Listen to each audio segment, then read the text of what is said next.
Hi everyone, thank you for tuning in. I want to do a quick video. I'm in the process of translating Psalm 170 from the Dead Sea Scrolls as a lost Psalm of David. And I stumbled on a verse or two that is really exciting.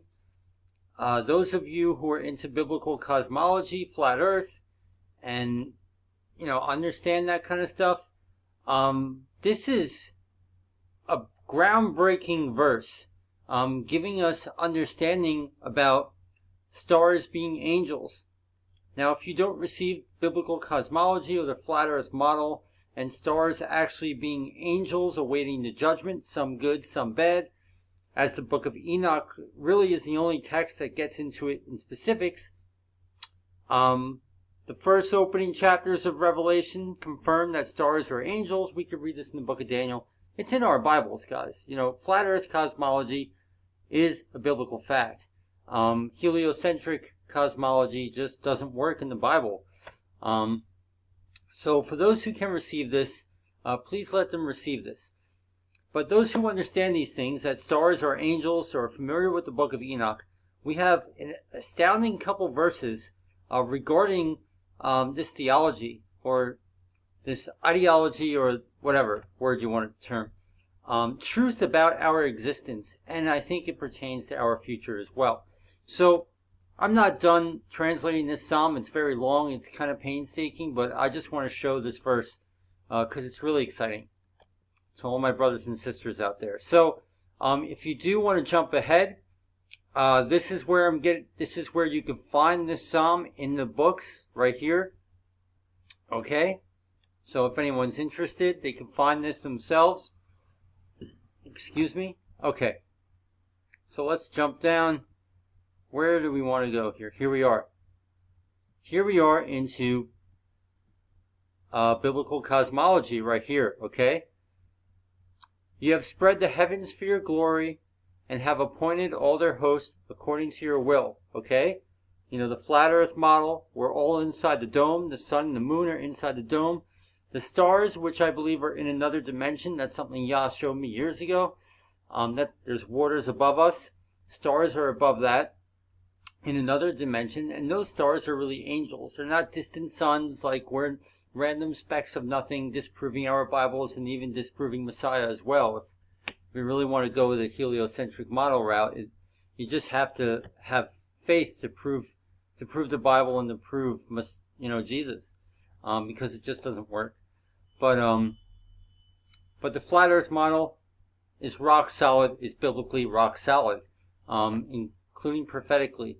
So anyway, you have spread the heavens out for your glory, right? The earth is the Lord's and the fullness thereof, right? You have spread the heavens out for your glory, and have appointed their hosts according to your will. Okay, so the stars in the sky are really angels awaiting judgment, some good, some bad, as the book of Enoch clarifies. And the strong spirits according to their ordinances. Okay, so we're talking about angels being stars here. Now, here's where it gets really interesting. Right here, verse 31.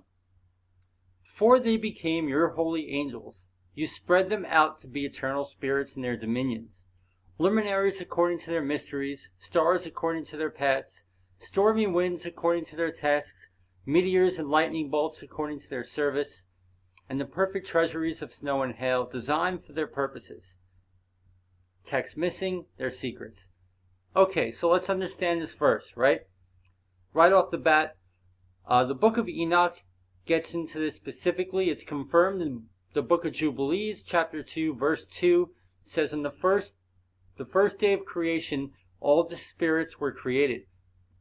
And the book of Enoch tells us that the wind, snow, hail, every element in nature has a spirit behind it, is really conducted by a spirit. There are 4 winds on the earth, conducted by 4 separate spirits. Okay, we can read about this in our Bibles. It's in Daniel. It's all over the place. But the book of Enoch really clarifies this, that rain, wind, it all has a spirit behind it. It's all being orchestrated by a spirit. And these spirits were created on the first day of creation. Okay, we could This is stuff that can be proven in the Book of Jubilees. It's confirmed in Dead Sea Scrolls. King David wrote about it, but that's for another study.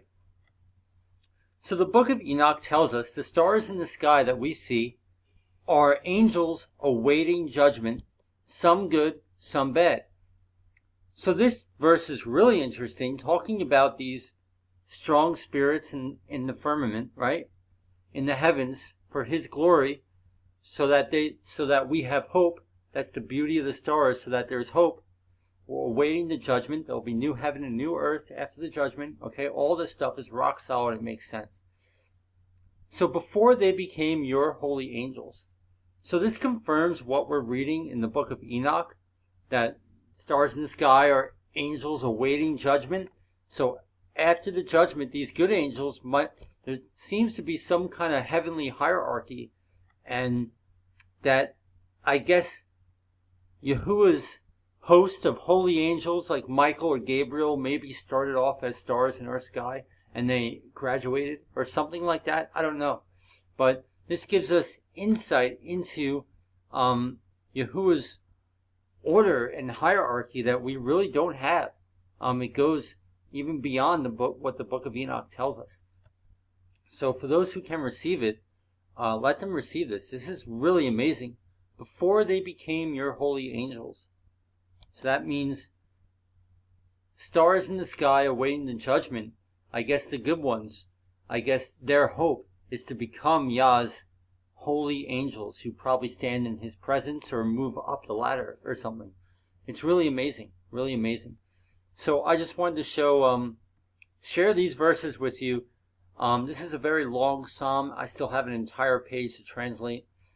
I'm hoping to get it done by tomorrow if I play my cards right and stop procrastinating and just plow through it.